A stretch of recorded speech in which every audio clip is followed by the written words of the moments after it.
Hello mga guys, mga taga-Earth. Nandito tayo ngayon sa lugar na Barangay Maypangdan, Burungan City, Eastern Samar. Para tayo magtanim mga taga-Earth, mga guys. Limang group na kahoy at para pagtaniman natin dito na napakaluwang na ano na taniman ng mangrove. Ito ay para maging ano tayo ng protection para sa mga kalamidad na dumarating. Saka isa rin ito na paraan para tayo makatulong sa ating kalikasan. O mga guys, ito ang ating binhi. Ating binhi na ating pagtatanimin ngayon.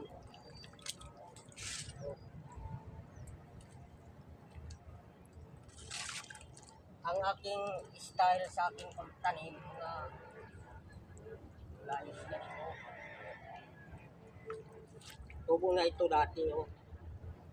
Kasi dito, karaming bisis na ito dito pinagtaniman pero hindi tumutubo dahil bunga pa lang yung itinatanim. Ito naman, nasubukan ko na dapat ang itatanim na kuwan dito, lalong-lalo dito sa kapag high tide, mataas ang tubig, dapat tubo na itatanim. Linalagyan lang ng putik para pabigat. Hindi yung trabaho, abot ka mo, sugat ka mo, ha? Dadara ka mo ngayon.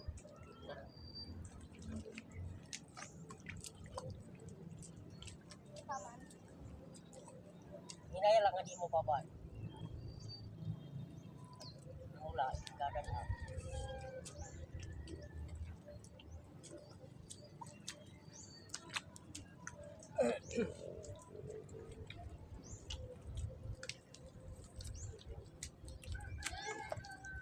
Ha? Lugad. Ito ka mga tupag ako.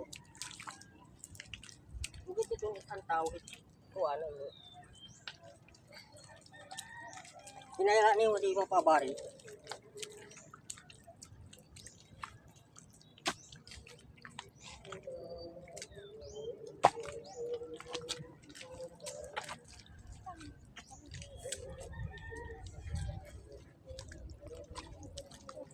Pagka bunga pa lang kasi na itinatanim, madali kasi maanod.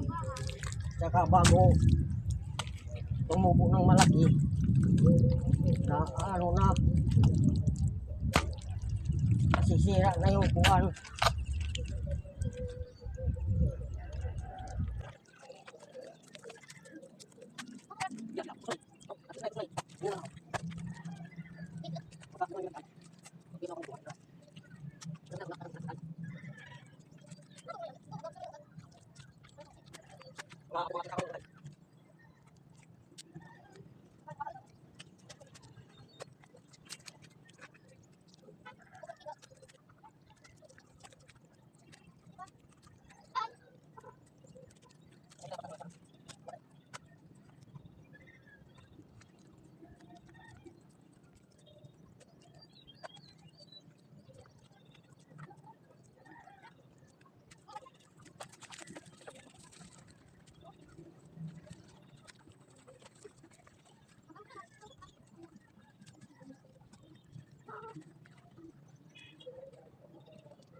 napakaluwang ito mga guys dito na area na dapat pagtaniman ng mangrove.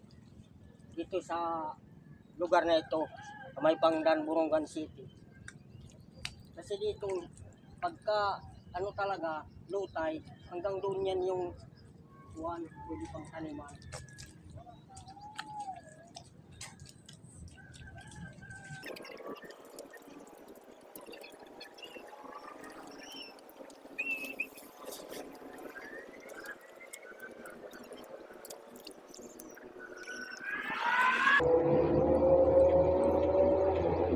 Hello mga beautiful. Narito kami sa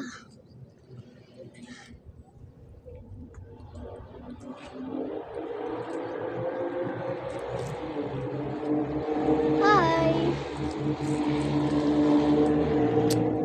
Ito na banda.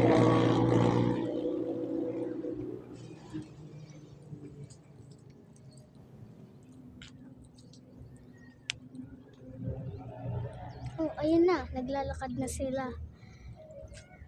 Umusok siya ng kahoy na ayun inilagay na ang tanim. Mayroon hawak na munay na tanim.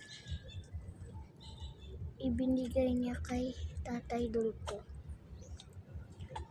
Uma na naman siya ng isa at kukuha na naman siya. Pero marami kami. Tatlo lang kami dito. Pero wala. Hi. Happy birthday.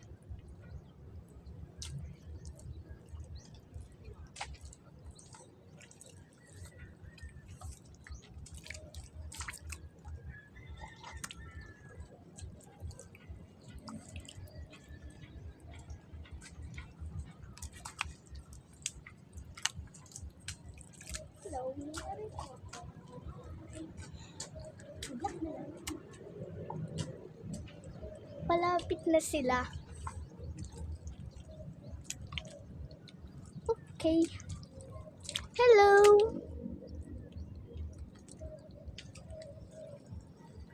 Oh, magdahan-dahan ka.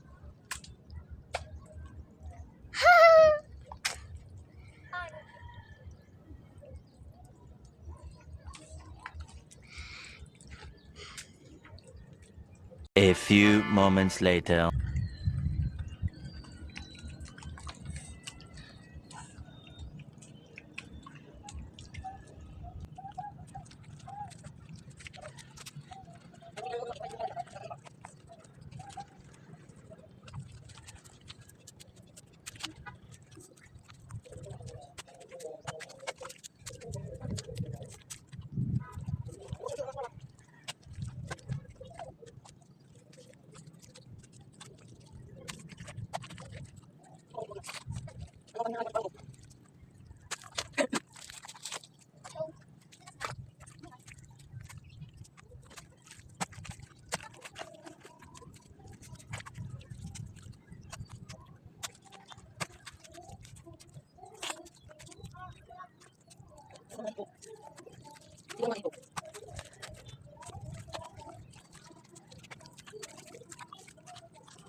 nakaka ano nito mga guys.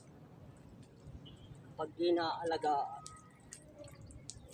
pag na sobra na ang ano nito na kung tawagin dito sa amin tagimtim, ito mga guys. Kapag hindi mo ito maalagaan, na tanggalan mo pagka lumalaki na yung mga tagimtim, talaba, kaya yan namamatay sila. Kasi imbis nga lumaki, na ano nahahadlangan ng kuwang kasi parang bato itong makapit. Kaya ang pag-alaga nito sa 2 buwan o isa, kailangan binibisita yung mga ano mo, tinatanggalan ng mga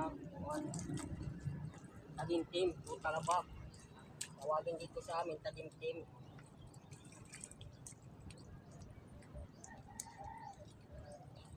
Kaya kahit karaming bisis ito dito pagtanim, pag di maalagaan, mamamatay lang. Pero hindi pa sila nagtanim dito ng gaya ng pagtanim ko na ano na tubo na tinatanim.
Tingnan nyo mga guys, maluwang ng ating tanim ngayon. Oh, to.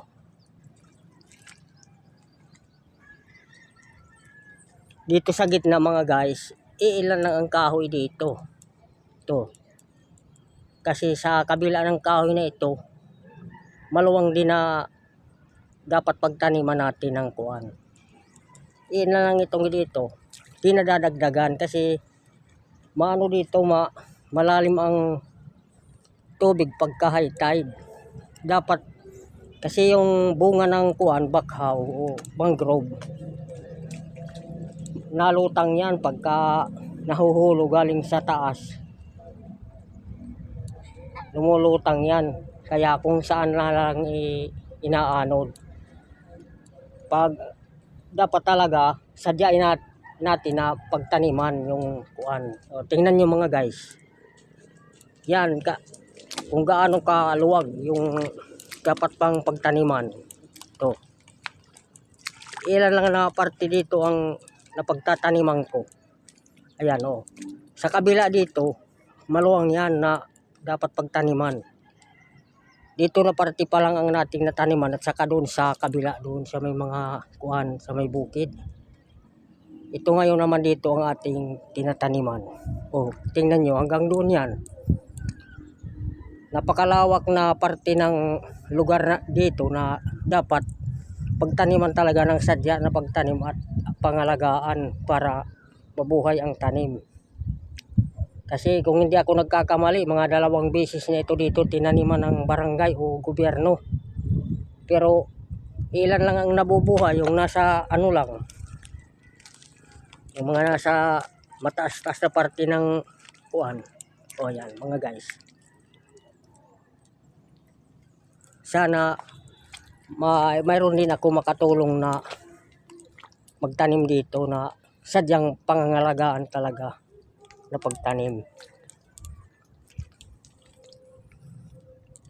Kasi nung taga rito pa ako noon, nung lumindol sa Japan at dito umano yung kuan, tsunami, talagang nakakatakot. Na dapat talaga may mga tanim na kahoy na makakaharang sa tubig. Kasi pagka yan lang muna breakwater, yan lang mababa lang yan. Pagka malaking tubig, malaking alon na pumasok, ganoon din yan, aanuhin yan ng tubig. Pero kapag ang kahoy, ayan mataas talaga ang kahoy. Dapat kahoy ang sa kabila. Kung gawan man ng kuan dito sa prente ng breakwater na simento, dapat doon sa kabila may kahoy. Kaya doon sa kabila na yan, may gawi ng bukid na yan, tinaniman ko na yan. Meron ko na yan mga tanim doon na tubo na sila. Kaya yan mga guys, pag nakita niyo ang video ko, kung nagustuhan niyo, ano naman ako ninyo, i-follow.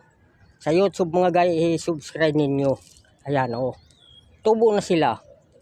Kasi yung tinatanim ko, inaano ko lang ng para sinasamahan ko ng lupa para hindi rin.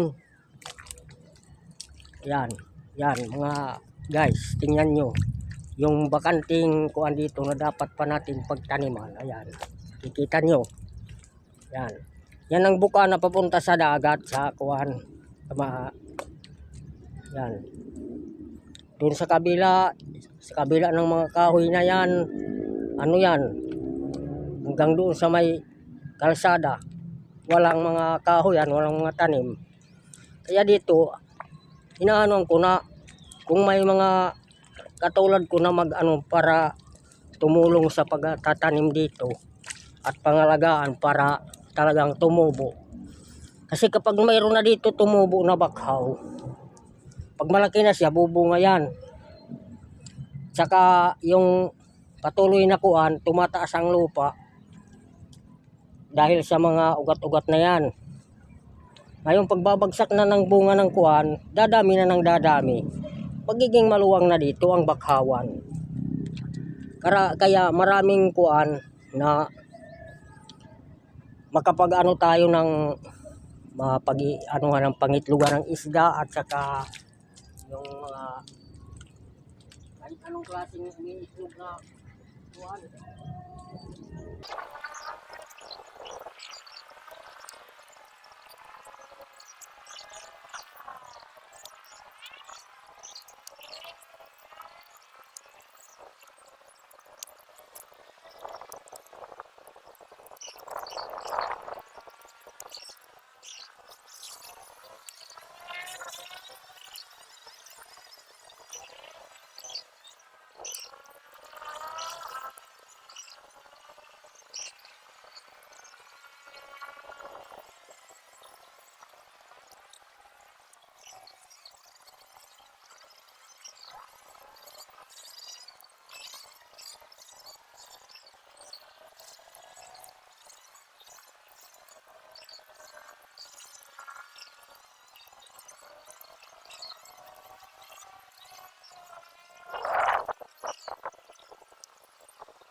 monkey, Humpty Dumpty.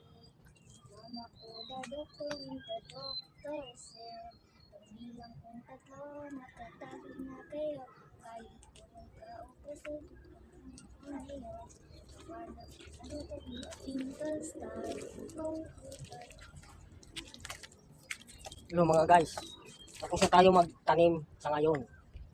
Siyempre, sa susunod uli, subaybayan nyo mga guys ang ating susunod na mga video. At pagkikita ko naman sa inyo ngayon, yung ating natanim.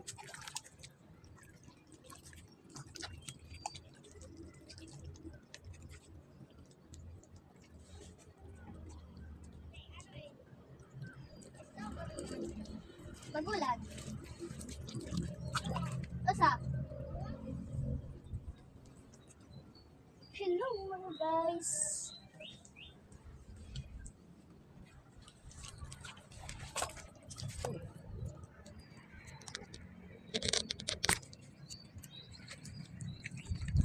Ito ang ating natanim ngayon mga guys. 1 meter distance yan mga guys. Mga taga-earth. Ito.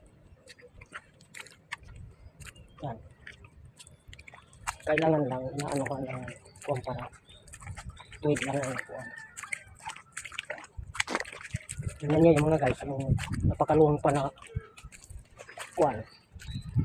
Dapat nating pagtaniman. Ito. Hanggang doon sa may barangay. Kuwan yan. Ito. Hanggang doon yan. Sa kabila ng kuwan. Kahoy niya to. Kuwan din yan. Yan. Ito naman ang ating natanim. Ito.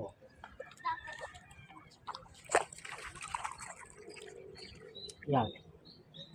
Mga bata lang ang kasama ko mga guys. Siyempre, palaro-laro lang yan mga bata. Hindi pa yan marunong magtanim ng kuwan. Ito kasi dito mga guys, ang tinatanim nila. Itsura pa lang. Ayan o. Ito. Ito mga guys. Ang ano nito, ang bunga ng mangrove sa sa taas, ito ang kuan, may ano dito. Hanggang sa umano yan dito, tumanggal. Makikita na yung kuan, yung dulo na may tubo. Pero matagal naman bago yan tumanggal, itong parang buto. Kaya siguro bago yan tumubo, wala na, inanod na. Oh. Ay sinubo ko lang ito dito, tinusok. Kaya lang nabaluktot na. Ayan mga guys.